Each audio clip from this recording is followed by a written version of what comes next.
Apple foldable phone.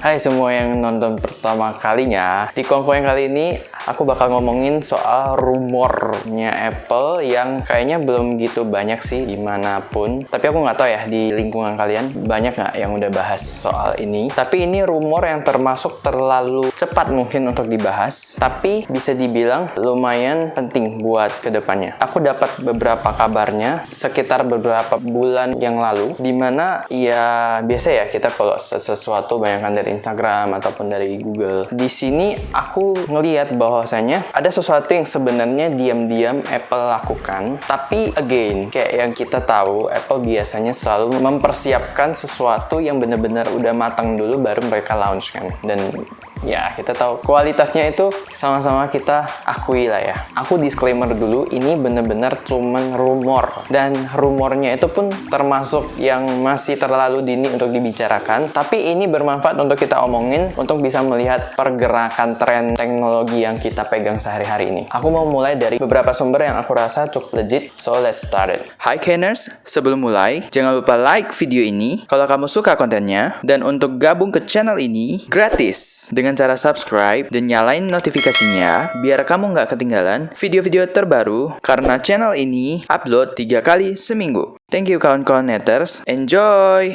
Jadi di beberapa artikel dijelaskan bahwa Apple menyematkan paten dari desain handphone mereka berupa smartphone tipe lipat. Jadi kalau kita tahu belakangan ini kan kayak Motorola dan Samsung, mereka buat handphone layar lipat. Nah, adanya dokumen paten yang diumumkan oleh US Patent and Trademark pada tanggal 4 Februari tahun 2020.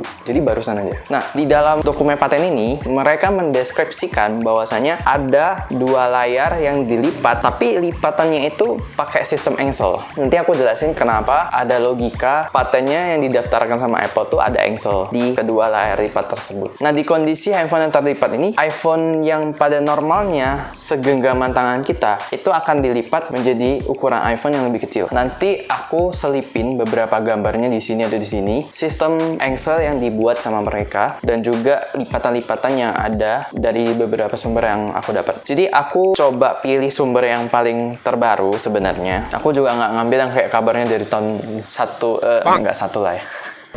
Tahun dari 2014, 16 enggak lah ya. Lagian patennya juga baru dimulai sekitar 2016 kalau aku nggak salah. Aku usahakan ini memang sumbernya itu dari tahun 2019 lalu atau yang bahkan tahun ini. Nah, di teknologi paten yang baru ini, Apple itu menyematkan teknologi yang namanya movable flaps atau engsel yang bergerak. Sebenarnya tujuan dari engsel ini untuk supaya ketika kita lipat handphonenya, kedua layar itu nggak bergesekan sehingga dia nggak lecet. Karena kalau yang kita lihat di handphone sebelumnya yang udah pernah di launch sama Samsung, cenderung kerusakan ada beberapa macam. Jadi kayak misalnya layarnya jadi lecet, atau bahkan pas kita baru beli baru, mau itu yang Galaxy Fold atau yang Z Flip, itu ada lipetan kan. Nah, mereka di sini buat desain yang memang gimana supaya itu nggak lecet dan juga nggak nampak ada lipatan, sehingga tuh clean, bagus. Nah, ketika layar itu dilipat, itu bakal ada celah sedikit di antara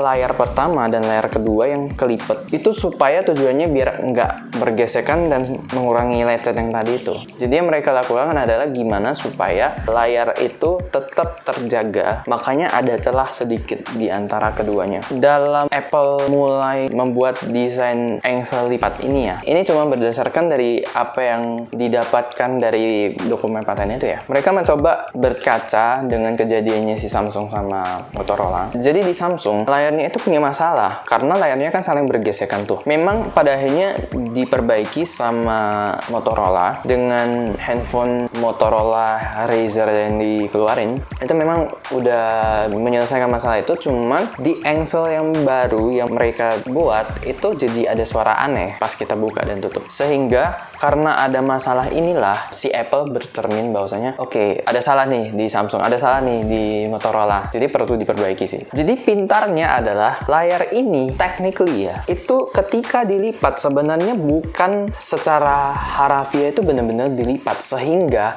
aku bisa yakin layarnya itu nggak akan ada garis atau bekas seperti yang terjadi di Galaxy Fold ataupun yang ada di Z Flip. Kalau kalian perhatikan tuh ada garis, bahkan even baru lu baru beli itu ada garis, karena memang layarnya tuh literally dilipat kalau di Samsung. Tapi kalau misalnya di Motorola it's quite fine, tapi ya tadi tuh ada suara aneh pas buka tuh. Jadi dengan ini bisa aku lihat bahwasanya Apple tuh bener-bener mereka analisa terus dan mereka cari cara gimana supaya menghindari semua kesalahan yang udah dibuat sama kedua brand ini. Ya kita nggak tahu ya, nanti tiba-tiba ada handphone lain yang buat lipat atau gimana. Tapi sebenarnya kalau kalian tanya aku secara pribadi, aku lebih suka handphone yang gimana. Aku masih lebih suka handphone yang seperti biasanya sekarang sih, yang kita pakai yang nggak usah dilipat-lipat lah gitu. I mean, oke lah, mungkin ada beberapa orang yang berspekulasi bahwasanya ketika handphone dilipat lebih hemat tempat di kantong atau supaya layarnya juga lebih terjaga dan sebagainya. Cuman tetap aja sih menurutku kalau selama handphone itu ada alat penengah gitu lah, mau itu engsel mau apa, sebenarnya buat aku juga nggak gitu suka ya, kayak tetap aja itu bisa patah dan sebagainya kan, kecuali memang nggak tahu ya nanti kedepannya di masa depan handphonenya memang ada tekukan, terus pokoknya intinya kalau sampai tengahnya nggak ada engsel-engselan, apakah mungkin dia nyatu tapi dia bisa gini, I don't know how, mungkin itu masih lebih safe sih menurut aku. Nah jadi bisa aku bilang dari